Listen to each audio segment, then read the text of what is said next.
سبحان اللہ، مثالی زندگی آپ نے گزاری ہے۔ اللہ حضرت نے سلام رضا جو ہے اس میں مشہور آپ نے چند شعر لکھے۔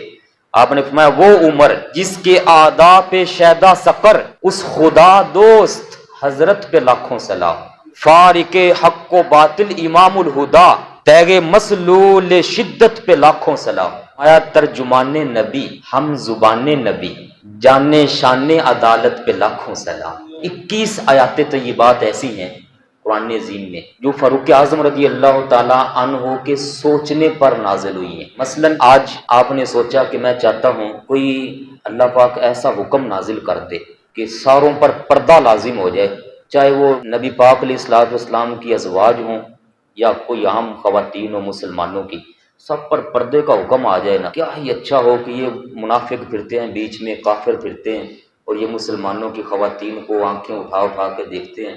لیکن کیا کروں کہ ابھی اسلام کی طرف سے حکم ایسا نہیں ہے، لیکن دل جلتا ہے میرا۔ اگلا ہی دن آیا، اللہ پاک نے فرمایا یا ایھا النبی قل لازواجک وبناتک ونساء المؤمنین، اے میرے محبوب نبی کریم علیہ الصلوۃ والسلام اپنی ازواج سے بھی فرما دیں، اپنی بیٹیوں سے بھی فرما دیں، سارے مسلمانوں کی عورتوں سے فرما دیں، یدنین علیہن من جلابیبہن، جب بھی گھروں سے باہر نکلا کریں تو اپنی چادریں اپنے چہرے پر ڈال لیا کریں۔ فاروق اعظم رضی اللہ عنہ کہتے ہیں میرا دل خوش ہو گیا، کل میں سوچ رہا تھا آج اللہ پاک نے آیت نازل فرمائی۔